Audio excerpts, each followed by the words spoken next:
Bruce Lee का जो पहला कोट है वो है, empty your mind, B formless, shapeless, like water. If you put water into a cup, it becomes the cup. You put water into a bottle and it becomes the bottle. You put it in a T pot, it becomes the teapot. Now water can flow or it can crash. Be water, my friend. हम जब भी कुछ भी करने जाते हैं तो पहले से ही जो हम करने वाले हैं उससे रिलेटेड हमारे माइंड में बहुत कुछ भरा होता है.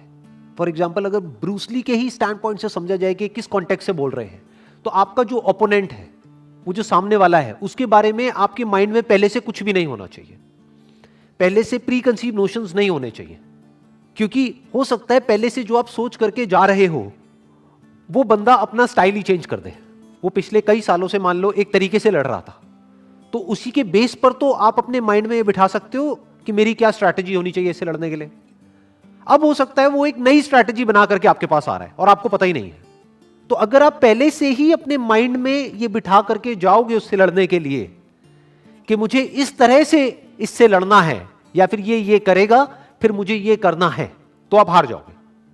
तो वो क्या कह रहे हैं, एम्प्टी योर माइंड. मतलब जो भी वो करने वाला है उसके लिए तैयार रहो. Never have pre conceive notions in your mind about life. अगर वहां पे देखा जाए ब्रूस ली के कॉन्टेक्स्ट में, तो ओपोनेंट है सामने कोई. अगर हम अपने आप से रिलेट करें तो हमारी लाइफ में क्या होता है, इस ओपोनेंट को हम क्या बोल सकते हैं.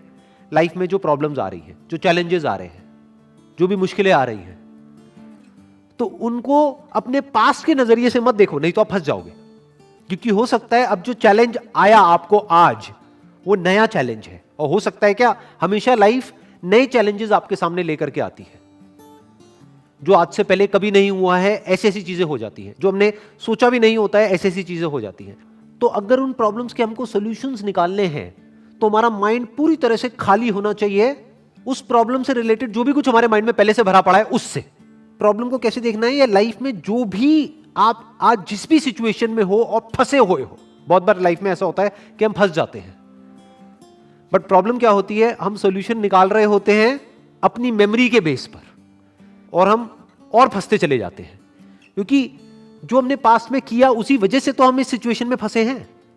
सोचो, हम अपनी थिंकिंग की वजह से ही तो फंसते हैं लाइफ में जाकर के एक ना एक पॉइंट पे. किसी बंदे की थिंकिंग ठीक नहीं थी, इस वजह से वो जो काम कर रहा है, मान लो कोई बिजनेस कर रहा है और उसमें सक्सेसफुल नहीं हो पा रहा है, बट वो अपनी उसी थिंकिंग के बेस पे उसका सॉल्यूशन निकालना चाहता है. कभी नहीं निकाल सकता, इम्पॉसिबल. पहले उसको अपनी ही उस थिंकिंग से फ्री होना होगा, क्योंकि उसकी ही थिंकिंग की वजह से उसके बिजनेस में प्रॉब्लम्स क्रिएट हो रही हैं. उसको एक नई थिंकिंग चाहिए. अब नई थिंकिंग मतलब क्या, कि कुछ भी नया सोचने लग जाओ, नहीं. जो प्रॉब्लम आ रही है उस प्रॉब्लम को एज इट इज देखना है, उस प्रॉब्लम के साथ में एक हो जाना है. जैसे पानी जिस रंग में डालते हैं उसी रंग में एक हो जाता है. पानी को जिस कप में हम डालते हैं वही फॉर्म ले लेता है. यही बात यहां पे कही जा रही है. यानी कि आप एक हो जाओ लाइफ में जो भी आपको प्रॉब्लम आ रही है उसके साथ में.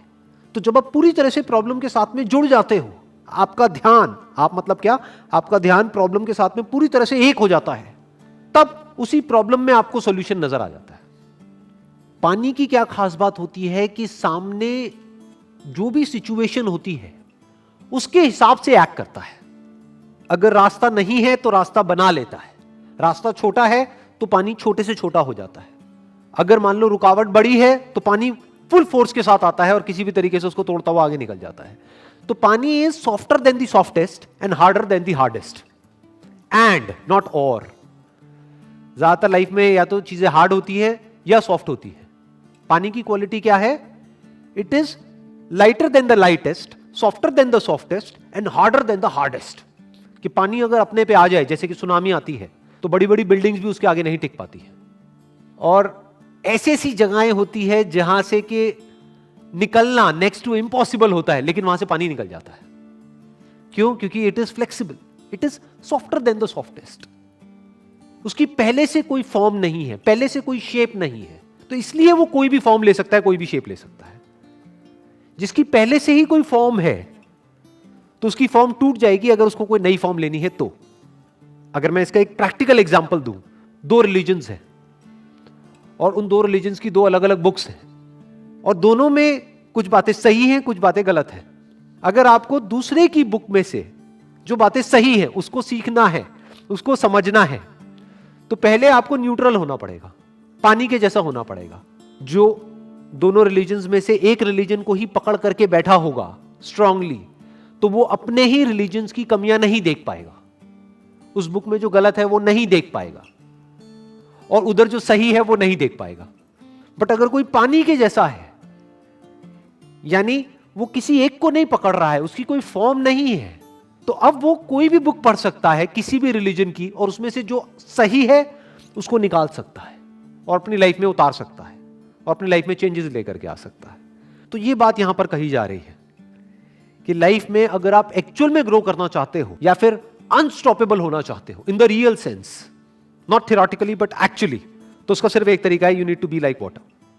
Next coat is, do not pray for an easy life, pray for the strength to endure a difficult one. Do not pray for an easy life. क्यों? क्योंकि लाइफ तो ईजी है ही नहीं। तो अगर आप एक ईजी लाइफ के लिए प्रे कर रहे हो तो आपकी प्रेयर ही गलत हो गई, आपकी एक्सपेक्टेशन ही गलत हो गई। आपकी एक्सपेक्टेशन ऐसी हो गई जो कभी पूरी हो ही नहीं सकती। कोई इंसान तो क्या, भगवान भी आपकी एक्सपेक्टेशन को पूरी नहीं कर सकता। अगर आप कहते हो कि मुझे एक आसान जिंदगी चाहिए, आसान किसी की नहीं है जिंदगी। जो पैसे वाले हैं, मान लो कोई बच्चा है, वो किसी बहुत पैसे वाले घर में पैदा हो गया है, अरे उसकी अलग प्रॉब्लम्स है, और जो एक गरीब घर में पैदा हुआ है उसकी अलग प्रॉब्लम्स है।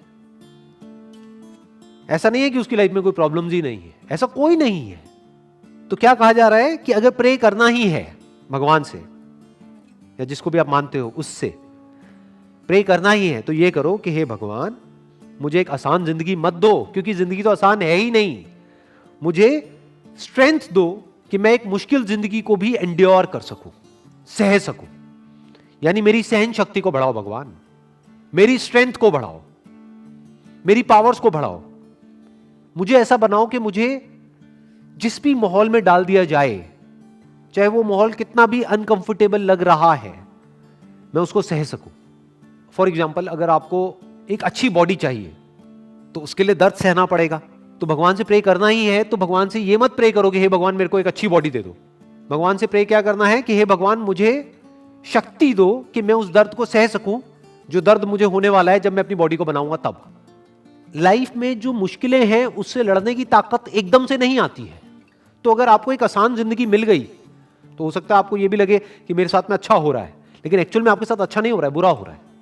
क्योंकि अगर आपको थोड़ी थोड़ी मुश्किलें मिलती रहे लाइफ में, तो धीरे धीरे आने वाले टाइम में आप इस लेवल पे आ सकते हो कि बड़ी से बड़ी मुश्किल से भी टकरा सको। Next coat is, I fear not the man who has practised 10,000 kicks once, but I fear the man who has practiced one kick 10,000 times. अगर इस कोट को हम ध्यान से समझे तो इसमें प्रैक्टिस को डिफाइन किया जा रहा है कि प्रैक्टिस का मतलब होता क्या है। जिसने प्रैक्टिस कर रखी है किसी एक काम की, बार बार बार बार बार बार बार बार बार बार जब हम प्रैक्टिस करते रहते हैं तो क्या होता है, तो हम एक स्टेट में चले जाते हैं जिस स्टेट को बोलते हैं द स्टेट ऑफ फ्लो। और स्टेट ऑफ फ्लो में क्या होता है कि वो काम अपने आप होने लग जाता है। एक है आपको सोच करके एक काम को करना होता है, तो बीच में एक फिल्टर आ गया। जैसे एक आदमी ने अगर एक किक की प्रैक्टिस 10 बार करी है, तो अब अगर उसको उस किक को उसी जगह पे मारना है, सामने वाले को, ओपोनेंट को, जिस जगह पे वो मारना चाहता है, मान लो नेक के यहां पर, तो उसको पहले सोचना पड़ेगा, वहां पर बड़ा दिमाग लगाना पड़ेगा, ध्यान लगाना पड़ेगा, तब जाकर के वो शायद हिट कर पाएगा। लेकिन अगर 10,000 बार उसने उसकी प्रैक्टिस कर रखी है या 1000 बार प्रैक्टिस कर रखी है एग्जैक्ट उसी की, तो अब उसको दिमाग लगाने की जरूरत नहीं है। या ये कह लो, ये जो दिमाग लगाने का काम है ये इतनी तेजी से हो जाएगा कि पता भी नहीं लगेगा, ऐसा लगेगा कि दिमाग लगा ही नहीं है। वो गैप बीच में से हट गया, यानी वो काम बहुत ही स्पीड से हो जाएगा। और स्पीड का ही सारा खेल होता है कि कौन सा काम कितनी स्पीड से हो रहा है, स्पेशली लड़ाई में, जिस कॉन्टेक्स्ट में कहा जा रहा है। फ्रैक्शन ऑफ सेकंड्स का डिफरेंस होता है कि जिस आदमी ने 10 बार प्रैक्टिस करी है, मान लो उसको वो किक सही जगह तक पहुंचाने में 1 सेकंड लगेगा, और जो दूसरा आदमी है उसको आधा सेकंड लगेगा। लेकिन ये आधा सेकंड का जो डिफरेंस आएगा वो इतना बड़ा है जिसकी कोई हद नहीं है,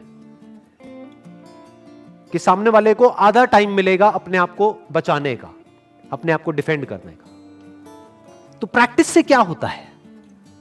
प्रैक्टिस से आप एक फ्लो की स्टेट में चले जाते हो। फ्लो की स्टेट का मतलब क्या होता है कि वो काम अपने आप होने लग जाता है, बिना किसी एफर्ट के, बिना दिमाग लगाए वो काम अपने आप ही होने लग जाता है। जैसे कोई सिंगर है, उसने एक गाने को 1000 बार गा लिया है, अब वो स्टेज पे परफॉर्म कर रहा है, तो अब उसको दिमाग लगाने की जरूरत नहीं है, वो गाना अपने आप उसके अंदर से निकलने लग जाएगा। तो यहां पे एक्चुअल में प्रैक्टिस को डिफाइन किया जा रहा है, व्हाट इज प्रैक्टिस। और प्रैक्टिस जब भी हम लाइफ में करते हैं उसमें फोकस का बहुत बड़ा रोल है, नहीं तो वो प्रैक्टिस बेकार है। पहले आपको चूज करना पड़ेगा कि मुझे फोकस कहां करना है, और फिर जो भी उससे रिलेटेड नहीं है उसको मना करना होगा, उसको हटाना होगा। फिर जहां पर आपका फोकस है वहां पे रेपिटेशन चाहिए, बार बार उसको रिपीट करना होगा। इनफैक्ट रिपीट हो ही जाएगा ना, जब आप कुछ और कर ही नहीं रहे हो और वही एक काम कर रहे हो, आपके पूरा माइंड बॉडी एक ही काम में लग रहा है, तो अपने आप ही आप उसमें मास्टर होते चले जाओगे। इनफैक्ट एक कोटेशन है, practice makes the man perfect. ये सही नहीं है। क्यों? क्योंकि practice only in the right direction makes the man perfect. Practice तो दूसरा आदमी भी कर रहा है, 10,000 किक की प्रैक्टिस उसने करी है एक एक बार, तो प्रैक्टिस तो उसने भी करी है। और दूसरी तरफ से एक आदमी है जिसने एक ही किक की प्रैक्टिस 10,000 बार करी है। तो प्रैक्टिस से परफेक्शन नहीं मिलता है, practice along with focus in the right direction makes the man perfect.